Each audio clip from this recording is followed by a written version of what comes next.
Vamos a saludar a Virgilio Hernández, al doctor Virgilio Hernández. Él fue asambleísta de la Revolución Ciudadana y ahora se ha entrado a una etapa nueva porque ya Fuerza Compromiso Social de la Revolución Ciudadana, tengo entendido que se llama. El nombre está larguísimo, doctor Hernández, no sé si lo irán a modificar, pero así se llama ahora. Es un nuevo movimiento, o es un movimiento renovado y quisiera saber cuáles son las primeras decisiones, Virgilio, que se han tomado con el movimiento naciente. Muy buenos días, un gusto, Jimmy, poder estar con ustedes, un gusto también poder compartir con Omar. Efectivamente, nosotros desde el año 2018, desde fines del año 2018, entramos en este proceso de fusión con Compromiso Social. El movimiento es hasta hoy Movimiento Compromiso Social, aunque la decisión es que más adelante se reformen su régimen orgánico, se reformen sus estatutos y pueda hacer Compromiso Social por la Revolución Ciudadana. Hoy ya veremos efectivamente qué es lo más adecuado, pero este movimiento que fue ilegalizado a mediados de julio de este año, ahora el Tribunal Contencioso Electoral hace 3-4 semanas le devolvió la personería jurídica. Y más allá de este hecho, yo quiero resaltar que al devolverle la personería jurídica, lo que quede claro es que la Contraloría General del Estado actuó al margen de la Constitución y la ley, y de igual forma el Consejo Nacional Electoral al aceptar las presiones de la Contraloría.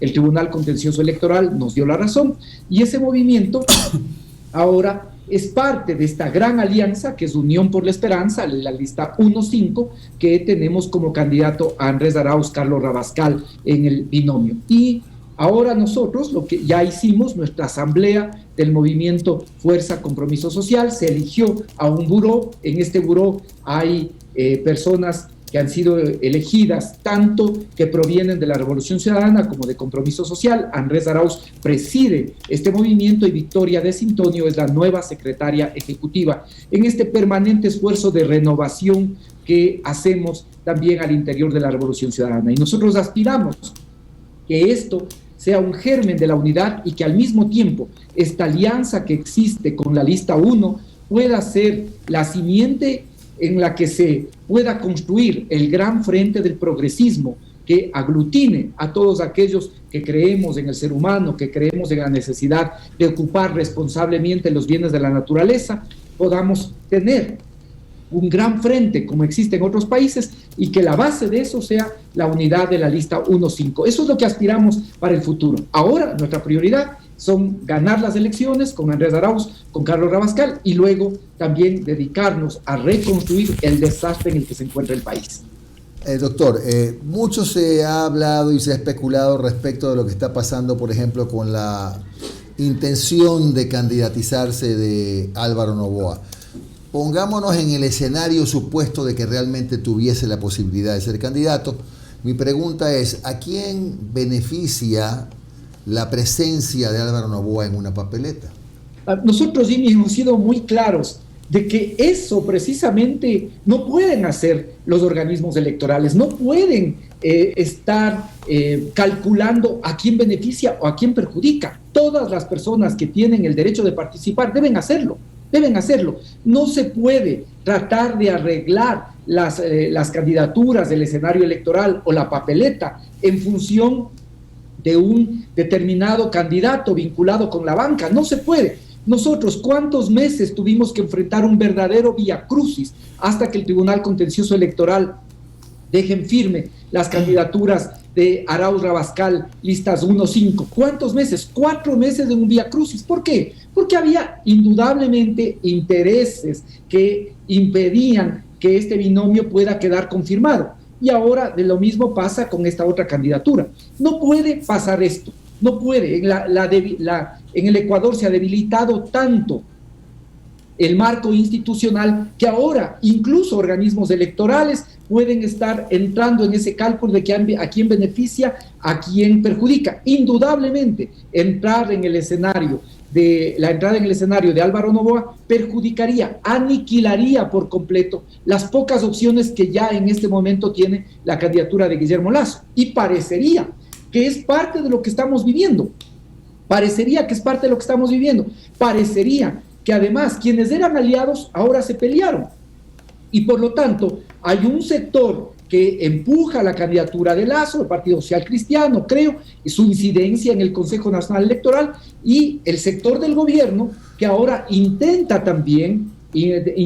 colocar otro candidato para ver si ese candidato puede enfrentar efectivamente en segunda vuelta a Andrés Arauz y Carlos Rabascal y a los candidatos de la lista 1-5. Parecería que eso es lo que estamos viviendo, y eso no puede pasar. En el Ecuador no puede pasar que los organismos electorales estén calculando a quién beneficia o a quién perjudica, sino todos aquellos que tienen derecho de participar deben hacerlo.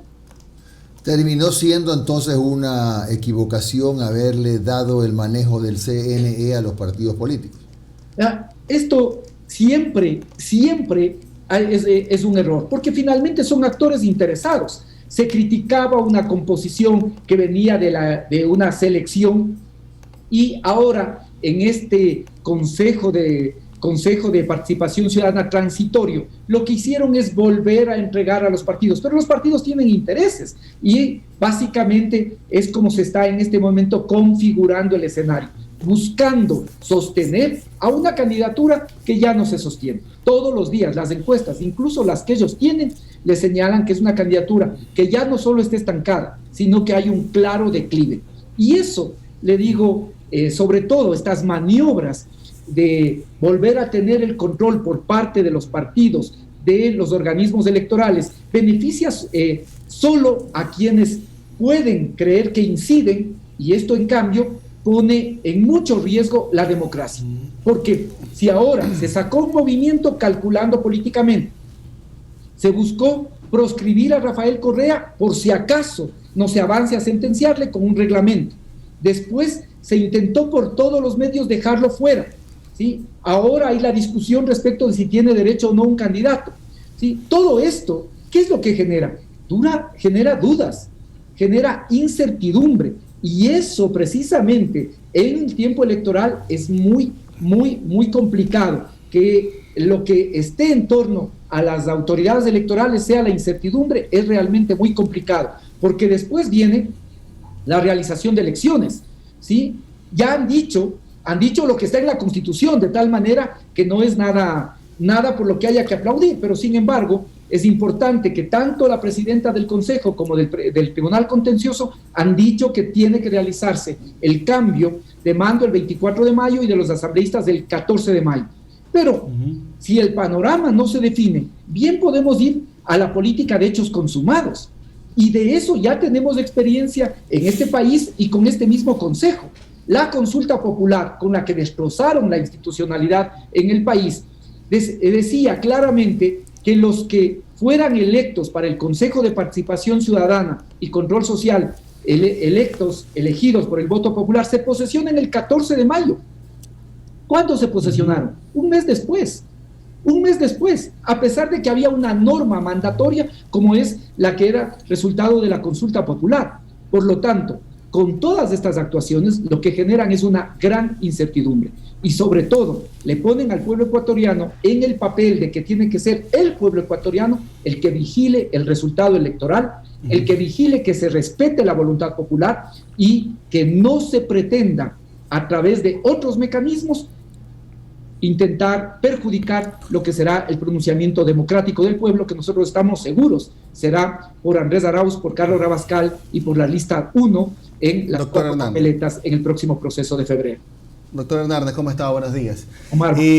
Doctor, usted habla que desde el oficialismo, desde ciertos sectores políticos ya se manejan con encuestas y que hay una supuesta caída de la candidatura de Guillermo Lasso. Entonces, ustedes también manejan esas cifras. Y hay sectores dentro de su militancia que dan por seguro que ganan en una sola vuelta. ¿Usted también comparte esa idea de que van a ganar en una segunda vuelta, o ustedes ya están proyectando una segunda vuelta? En una sola. En una sola vuelta. Mire, creo que en esto, al igual que en el fútbol, solo se puede saber efectivamente cuando se termina de contar los votos. No vaya a ser que lo que nos pasó, y yo soy liguista, pero lo que nos pasó con el bus, prepararon el bus, un bus que no circuló ni ese día, ni al otro, ni nunca. ¿Por qué? Ya lo vendieron, según usted. Porque anticiparon, y le felicito a Jimmy Jairala y a los barcelonistas también. Gracias. Por este campeonato merecido, y creo que fueron buenas finales. Pero no nos puede pasar lo que pasó con el bus, que primero pintaron el bus antes que dedicarse efectivamente a lo que había que dedicarse, y es preparar el partido, preparar también los penaltis. Aquí, de igual forma, nosotros creemos en las encuestas no como mecanismos con los que se ganan elecciones, sino solo como herramientas que nos permiten saber qué hacer, qué mejorar, en qué apuntalar. Pero de ninguna manera creemos que se ganan las elecciones con las encuestas. No, nosotros trabajamos todos los días para obtener resultados, Y ahora nosotros trabajamos todos los días para posicionar la candidatura de Arauz Rabascal, para posicionar el voto en las 4 papeletas por la lista 1. Eso es lo que hacemos todos los días. Y será el pueblo ecuatoriano el que decida. Eso sí, lo que decida el pueblo ecuatoriano tiene que ser respetado.